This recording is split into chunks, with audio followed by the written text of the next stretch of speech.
राम प्रकट हो जाएं, लेकिन हनुमान के बिना राम अधूरे हैं। बोलो है कि नहीं?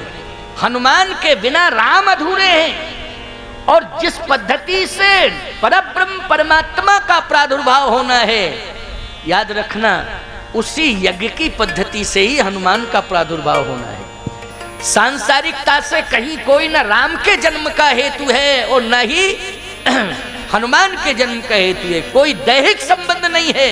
ये दैहिक संबंधों से न राम का जन्म होता है न हनुमान का जन्म होता है। यज्ञ की पद्धति से ही राम का जन्म होता है, यज्ञ की पद्धति से ही हनुमान का जन्म होता है। सांसारिक विधि से परे है ये दोनों। आप कहो तो यहाँ हनुमान जी का क्या हुआ? बस यही तो मैं बता रहा हूँ, ये मर्म बता रहा हूँ। राम जन्म के साथ आज हनुमान जी का भी जन्म करा रहा हूँ। सुंदरकांड तब ना होगा जब हनुमान जी प्रकट होंगे। क्यों भाई? जब हनुमान जी का जन्म नहीं होगा तो सुंदरकांड कहाँ से कर लोगे? क्यों भाई? सुंदरकांड किसकी देन है?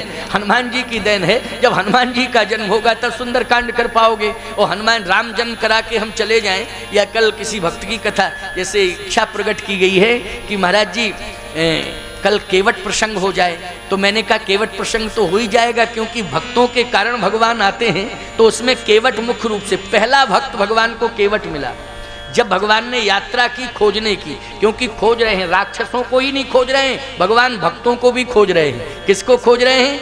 अरे वन में भगवान गए तो केवल राक्षसों को खोजने के लिए ही नहीं गए, भक्तों को खोजने के लिए भी गए हैं। सकल मुनन के आश्रमन जाए जाए सुख, दीन संत और भक्तों को खोजने के लिए भगवान गए हैं। तो भक्त खोजे तो पहला भक्त भगवान को वनवास काल में कौन मिला है? पहला भक्त मिला है केवट। ये पहला भक्त है। और उस पहले भक्ति की क्या भूमिका? क्योंकि भक्त भक्ति भगवंत गुरु चतुर नाम बपु एक, निके पद वंदन किए नाशय विघ्न अनेक। इसलिए भक्त परक चर्चा हो रही है। इसलिए भक्त परक भगवान शंकर भी राम के भक्त हैं। इसलिए कल आपने सुना था, मम विनती अब सुनो शिव जो मोह पर निज ने है। शंकर जी ने कहा प्रार्थना नहीं, आप स्वामी हैं, मैं आपका भक्त हूँ। तो भगवान ने कहा था यदि तुम मुझे स्वामी मानते हो, अपने को भक्त मानते हो, तो मैं आदेश दे रहा हूँ, जाए विवाह सैल जाए यह मोहे मांगे देव। स्वामी आदेश दे रहा है अपने भक्त को कि विवाह करो। तो सीधी सी बात यह है कि भक्त और भक्ति भगवंत गुरु, इस पर चर्चा हो रही है। तो आज यज्ञ देव ने कहा है, अग्निदेव ने कि जाओ प्रसाद बांटना, लेकिन चौथा किसी को नहीं मिलना चाहिए। इसी यज्ञ के प्रसाद से हनुमान जी का जन्म होना है। तपस्या कर रही है अंजना माता। अरे तपस्या तो शत्रुपा ने भी की है, तपस्या शत्रुपा ने की है, लेकिन सांसारिकता से नहीं प्राप्त होंगे राम। राम किससे प्राप्त होंगे? बोले राम तो कृपा से प्राप्त होंगे। लेकिन तपस्या अंजना माता भी कर रही है। लेकिन अंजना माता तपस्या कर रही है किसको प्राप्त करने के लिए? हनुमान जैसे पुत्र को प्राप्त करने के लिए तपस्या कर रही है। लेकिन वो गंधमादन पर्वत पर तपस्या कर रही है। गंधमादन पर्वत दक्षिण भारत में है, लेकिन यज्ञ हो रहा है उत्तर भारत में। तो जब उत्तर भारत में यज्ञ हो रहा है, दक्षिण भारत में तपस्या कर रही है अंजना माता गंधमादन पर्वत पर, तो ये उत्तर भारत से प्रसाद दक्षिण भारत कैसे पहुंचेगा? अब इसकी कथा सुन लीजिए आप। इसी के साथ राम जन्म के साथ हनुमान जी का जन्म आज ही हो जाएगा, तभी परसों सुंदरकांड होगा। बिना हनुमान जी के जन्म के सुंदरकांड नहीं हो सकता है। कहा कि 3 को ही बांटना है। अब अगर हनुमान जी को प्रकट कराना है तो 4 भाग होंगे कि नहीं होंगे भैया? चौथा भाग तब तो हनुमान जी प्रकट होंगे नहीं, कैसे होंगे? अब यहां सिस्टम देखना आप। प्रसाद दिया, वशिष्ठ जी ने कहा दशरथ इस प्रसाद को बांटो, जथा जोग जहीं भाग बनाई। तो 3 महारानी है, 3 भाग होना चाहिए था। लेकिन दशरथ जी महाराज जैसे ही पहुंचे तो पहुंचते ही दशरथ जी का विवेक बदल गया, विचार बदल गया। विचार क्या बदला? विचार, अच्छा ये एक बात बताओ भाई, इतना बड़ा ज्ञानी वशिष्ठ जी ने आदेश दिया, लेकिन विचार बदला तो बदला किसने? और प्रेरक रघुवंश विभूषण। इसका मतलब है दशरथ जी का विचार जो बदला है वो किसने? भगवान ने बदला है। और प्रेरक भगवान ने प्रेरणा दी। तो दशरथ जी क्या किए? बोले अर्ध भाग कौशल्य दीना। देना चाहिए था, 3 भाग करना चाहिए था, लेकिन अर्ध भाग, आधा भाग दे दिया कौशल्या को। अब सिस्टम बदल गया कि नहीं? जथा जोग जहीं भाग बनाई, बराबर बराबर भाग, तो बराबर बराबर भाग में 3 भाग होना चाहिए था कि नहीं? लेकिन आधा जब कौशल्या जी को दे दिया पहुंचते ही, तो सिस्टम बदल गया कि नहीं बदल गया? बोलो। अर्ध भाग कौशल्य ही दीना, उभय भाग आधे पुनि कीना। अब आधे में से आधा किया। के कह सो नृप देऊ, रहे सो उभय भाग पुनि भयऊ। केकई को आधे में से आधा दिया, तो जैसे केकई को आधे में से आधा दिया तो केकई नाराज हो गई। केकई नाराज हो गई और प्रसाद को उछालने लगी कि ये सिस्टम क्यों चेंज किया आपने? जब अग्निदेव ने, गुरुदेव ने कहा था कि जथा जोग ने भाग बनाई तो 3 भाग करने चाहिए थे। इसका मतलब क्या हुआ कि आपने आधा कौशल्या जी को दे दिया है, बहन कौशल्या को दे दिया आधे में से आधा। ये आपकी भेद बुद्धि क्यों? जब गुरुदेव ने आपको बताया था तो आपकी भेद बुद्धि क्यों? इसका मतलब है कि आपके जीवन में भेद बुद्धि है, तो भेद बुद्धि जहां होगी वहां सफलता नहीं मिलेगी। अब बोलो भाई, प्रयास तो ये कर रहे थे कि भगवान आवे, लेकिन जहां पति पत्नी में विवाद आ जाएगा वहां बोलो भगवान आएंगे क्या? लेकिन याद रखना, कौशल्या जी वहीं बगल में खड़ी थी, तुरंत उसने संभाल लिया, कौशल्या जी ने संभाल लिया। इसलिए कहता हूं माताओं, अगर परिवार का संतुलन बन सकता है तो वो महिलाओं के द्वारा बन सकता है। चाहे जितना पुरुष प्रयास करें, संतुलन नहीं बन सकता है जब तक महिलाएं सहयोग नहीं करेंगी। तब तक भाइयों भाइयों में तो प्रेम हो जाएगा, लेकिन अगर महिलाएं सहयोग नहीं करेंगी तो प्रेम कब तक बरकरार रहेगा? ईमानदारी से बताओ। चुनौती रहेगी, हर समय हर क्षण चुनौती रहेगी। इसलिए प्रेम राज्य का निर्माण करने के लिए मातृशक्ति के योगदान की परम आवश्यकता है, और ये कार्य कौशल्या माँ ने किया है। ये राम जन्म के पहले आप कौशल्या की महिमा समझ लें माताओं। राम का जन्म क्यों नहीं होगा? आपके घर में होगा। ये आवश्यक नहीं है कि अयोध्या में ही होता रहेगा। प्रेम ते प्रकट होए में जाना, जहां प्रेम होगा वहां परमात्मा होगा। प्रेम के कारण परमात्मा आता है। कौशल्या ने तुरंत संभाल लिया और कहा, बहन केकई सुनो तो सुनो मेरी बात को। ये जो मुझे मिला है ना, ये भी तेरा ही है। जो प्रसाद मुझे मिल गया है ये तेरा ही तो है। इसको ऐसा क्यों मान रही है कि मुझे दे दिया है? हाथ मेरा है, पात्र मेरा है, लेकिन प्रसाद तेरा है। पात्र तो मेरा है लेकिन प्रसाद तेरा है। पात्र ये हाथ मेरा है, केवल हाथ मेरा है, लेकिन ये हाथ पर जो प्रसाद है वो तेरा है। अब बोलो, यही शब्द ने केकई के हृदय को बदल दिया। इस शब्द ने, उदारता के शब्द ने, बोलो केकई के हृदय को बदल दिया कि नहीं बदल दिया? तुरंत केकई के विचार बदल गए। तो केकई कहती क्या है? केकई कहती है कि बहन, चिंता मुझे इस बात की है कि अगर आपने आधा ले लिया और आधा मैं ले लूंगी तो इस सुमित्रा का क्या होगा? सुमित्रा का क्या होगा? इसे क्या मिलेगा? मिलना तो इसको भी चाहिए। अधिकार बनता है कि नहीं बनता है? याद रखना, अधिकार केवल सुमित्रा का ही नहीं बनता है, अधिकार तो अंजना माता का भी बनता है, जो तपस्या कर रही है।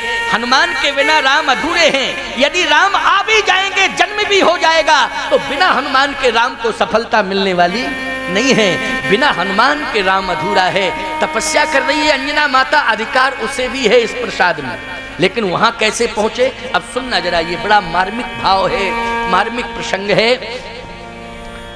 अंजना माता आंख बंद किए है, तपस्या कर रही है। एक बार सरजू के तट पर एक महात्मा तपस्या कर रहे थे।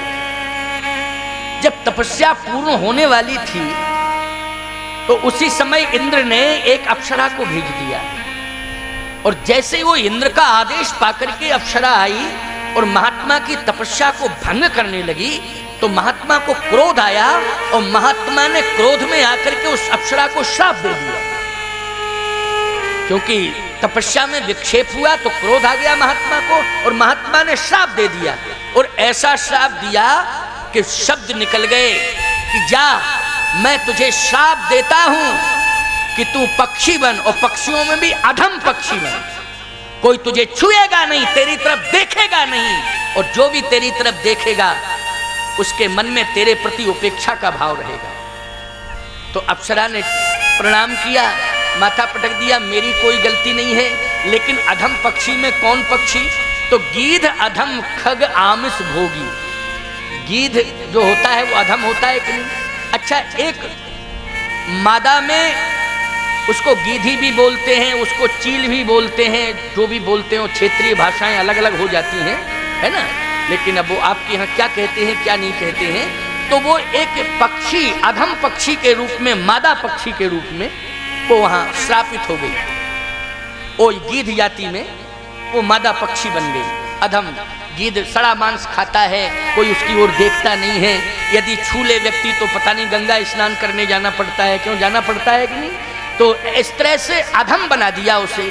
और जब वो अधम बन गई तो चरण गिर पड़ी, माथा पटकने लगी, मेरी कोई गलती नहीं, श्राप देना है तो इंद्र को श्राप दो, मैं तो उनकी सेविका हूँ, मुझे भेज दिया इसलिए मुझसे अपराध बन गया, लेकिन मेरा कल्याण कैसे होगा। कहा देखो अब तू क्षमा मांग रही है तो तेरा कल्याण होगा, लेकिन कब होगा। कहा एक काम करना, जितने भी संत यहाँ भोजन करते हैं नित्य उनका उच्छिष्ट ग्रहण करना। उच्छिष्ट, अच्छा, जो भी संत भोजन करते थे तो पत्तल आदि सरजू के आसपास कहीं एकांत जगह में डाल दिया जाता था, तो उसमें जो कण बच जाते थे उनको वो शीत प्रसाद के रूप में ग्रहण करती थी, क्योंकि महात्मा ने बताया था। कहा एक दिन तेरा उद्धार हो जाएगा, तेरा कल्याण हो जाएगा। कब? जब अयोध्या में यज्ञ होगा, तो यज्ञ का प्रसाद जब तुझे मिलेगा तो तुझे मोक्ष मिल जाएगा। इसका मतलब क्या अधम पक्षी के चोंच के अंदर वो प्रसाद जाएगा? नहीं नहीं, उसमें भाव ये छिपा था। तो उसने कहा कि संतों का उच्छिष्ट में पालूं ये अलग बात है, लेकिन यज्ञ का डायरेक्ट प्रसाद मुझे मिल जाए, जिस प्रसाद का अधिकार महाराज दशरथ को नहीं मिल रहा है, जिस प्रसाद का अधिकार बड़े बड़े महात्माओं को नहीं मिल रहा है, उस प्रसाद का अधिकार इसको कैसे मिलेगा अधम पक्षी को। महात्मा ने कहा समझने की कोशिश करना, प्रसाद को ग्रहण करने की क्षमता तेरे अंदर नहीं होगी, लेकिन वो प्रसाद तू उड़ करके ले जाना और जाके गंधमादन पर्वत पर अंजना माता तपस्या कर रही हैं, वो पुत्र की प्राप्ति के लिए, हनुमान जैसे पुत्र की प्राप्ति के लिए ये प्रसाद तुम उनके हाथ में डाल दे। बस जैसे ही अंजना माँ के हाथ में वो प्रसाद आएगा तो अंजना माता प्रसन्न होकर के तुझे वरदान दे देंगी और तुझे मुक्ति मिल जाएगी, तेरा कल्याण हो जाएगा। तेरे कल्याण का मैं यही उपाय बता रहा हूं। तो ये उस अप्सरा को वचन दिया महात्मा ने। वो सरजू के किनारे अधम पक्षी बनकर के विचरण कर रही है, वहीं रहती है, एक वृक्ष पर रहती है, उच्छिष्ट प्रसाद ग्रहण करती रहती है। जैसे ही यज्ञ का प्रसाद वितरित हो रहा था और केकई को दिया तो केकई ने उछालना शुरू किया, और जैसे ही उछाला तो वो प्रसाद का कण ऊपर गया और उस गीधी ने, वो अधम पक्षी, उसने जो है उसने ग्रहण नहीं किया, उसने ले लिया अपनी चोंच में, और जैसे ही चोंच में लिया तो चंचुका में जैसे ही वो प्रसाद आया, अब वो प्रसाद सामान्य नहीं था, जैसे ही प्रसाद उसकी चोंच के अंदर आया तो उसे स्मरण हो आया कि ये प्रसाद पर मेरा अधिकार नहीं है, इस प्रसाद पर अधिकार किसका है?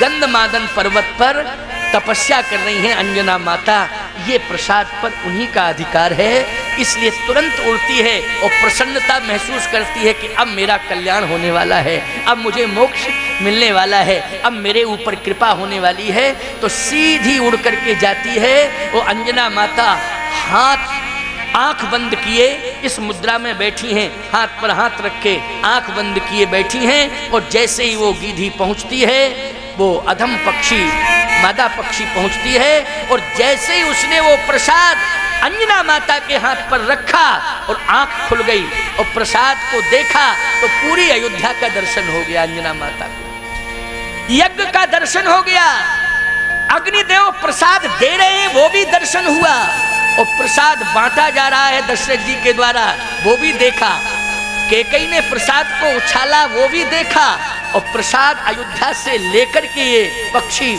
आई है ये भी देखा। और जैसे ही प्रसाद को दिव्य दृष्टि से देखा तो कहा बस इसे ग्रहण कर लेना चाहिए। उस समय मालूम आपको कौन कौन? केसरी नाम का बंदर बैठा हुआ था वहीं, शंकर सुवन केसरी नंदन प्रमाण मिलता है। तो केसरी नाम का बानर बैठा हुआ था, उस प्रसाद को वो भी देख रहा था। तो प्रसाद के ऊपर दृष्टि किसकी पड़ गई? केसरी नाम के बंदर की दृष्टि पड़ गई। अच्छा, अब ये प्रसाद ग्रहण कैसे किया जाए? तो याद रखना, पवन देवता उसको उड़ा करके लाए थे, क्योंकि वायु का वेग, बिना वायु के वेग के पक्षी को सहारा नहीं मिल सकता। क्यों भाई? अगर पवन देवता सहयोग न करें तो कोई पक्षी सफलता पा सकता है? जल्दी बोलो। पवन के वेग से। तो अयोध्या से यहां तक लाने में किसका प्रयास रहा? बोलो। पवन का प्रयास रहा। तो पवन का प्रयास रहा तो पवन की दृष्टि किस पर पड़ी है? प्रसाद पर पड़ी है। केसरी नाम का बानर बैठा था, उसकी दृष्टि किस पर पड़ी है? प्रसाद पर पड़ी है। और याद रखना, उस प्रसाद में भगवान शिव का वास था प्यारे, क्योंकि यज्ञ में शिव को स्थान दिया जाता है। प्रसादस्तु, प्रसन्नता देने वाले भगवान शंकर हुआ करते हैं। हर प्रसाद में भगवान शिव का वास होता है, इसलिए प्रसाद में भगवान शिव का वास है। और पवन देवता की दृष्टि पड़ी हुई है, केसरी नाम का बानर भी देख रहा है, उसका दृष्टिपात हुआ। और ऐसी स्थिति में अंजना माता ने जैसे उस प्रसाद को ग्रहण किया, उसी समय उस प्रसाद के प्रभाव से अंजना माता के उदर में श्री हनुमान जी महाराज का प्रादुर्भाव हो गया। बोलिए हनुमान जी महाराज की। ये यज्ञ का प्रसाद हनुमान जी के जन्म का भी हेतु है। इधर कौशल्या माँ ने कहा कि बहन, ये प्रसाद मेरे हाथ में है लेकिन तेरा है। केकई को जैसे संतुष्ट किया तो केकई ने कहा कि हम दोनों का धर्म कहता है कि हम दोनों मिलकर के सुमित्रा को दें, क्योंकि ये गंभीर है। इसने देखा है केवल, लेकिन कहा कुछ नहीं है, प्रतिक्रिया व्यक्त नहीं की है। तो कौशल्या केकई हाथ धर और दीन सुमित्रा मन प्रसन्न कर। मन प्रसन्न कर का मतलब है केकई भी प्रसन्न हो गई। और केकई को प्रसन्न किसने किया है? कौशल्या जी ने प्रसन्न किया है। इसलिए माताएं आपस में प्रसन्न रहें। घर परिवार में अगर कहीं कोई किसी महिला के अंदर असंतुष्टि आ जाती है तो दूसरी महिला आकर के संभाले। और घर में केवल एक ही महिला है, अगर वो असंतुष्ट है तो मैं परमात्मा से प्रार्थना करता हूँ कि परमात्मा उस महिला को संभाले, उसको सद्बुद्धि दे कि परिवार को वो शांतिमय ढंग से संचालित करे, परिवार को सुख समृद्धि से संयुक्त करे। ये ईश्वर से मेरी प्रार्थना है। लेकिन जब तक माताओं का सहयोग नहीं होगा तब तक सफलता मिलने वाली नहीं है। इसलिए सफलता की कुंजी माताओं आपके हाथ में है। इसलिए कौशल्या बन करके उदारता का परिचय दो। और कौशल्या जैसी महान बन करके अगर आपने घर में निर्वाह कर लिया, आपने कुशलता का परिचय दे दिया, तो मैं दावे के साथ कहता हूं आपका जो पुत्र होगा उसमें राम के संस्कार अवश्य आ जाएंगे। इसे कोई रोक नहीं सकता है। राम के संस्कार लेकर के आपकी संतान प्रकट होगी, आपकी संतान आपके परिवार में आएगी। तो आज कौशल्या माँ ने ऐसा माहौल बनाया कि दीन सुमित्रा मन प्रसन्न कर। अब हो गए भाग 5, हो गए कि नहीं हो गए? क्योंकि आधे में से आधा तो कौशल्या जी को किया, पूरे में से आधा कौशल्या को किया। और कौशल्या जी को जब आधा किया तो आधे में से आधा करके केकई को दिया, और फिर आधे में से आधा किया। दोनों ने मिलकर के 2 भाग किसको दिए? सुमित्रा को दिए। तो इसका मतलब है कि 3 महारानियों में भाग 4 हुए और 1/5वां भाग कहाँ पहुंच गया? अंजना माता के पास पहुंच गया। इस तरह से ये प्रभु प्रेरणा से, जबकि नियम तो ये था, अग्निदेव ने यही कहा था 3 भाग होंगे इसके, जथा जोग जई भाग बनाई। लेकिन जथा जोग जई भाग बनाई उसमें 3 स्पष्टीकरण नहीं था। ये तो हम लोग समझ रहे थे कि 3 होना चाहिए, जथा जोग जई। दशरथ जी से कहा तुमको ग्रहण नहीं करना, महारानियों में जथा जोग जई भाग बनाई। इसका मतलब है कि जब विभाजन हुआ तो उसमें परमात्मा की प्रेरणा काम कर रही थी, इसलिए उसके 3 भाग ना होकर के 5 भाग हुए।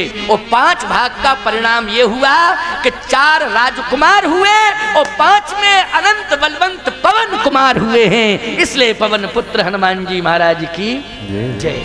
इस तरह से ये रामावतार का हेतु है। इसी में हनुमान जी के जन्म की कथा छिपी हुई है।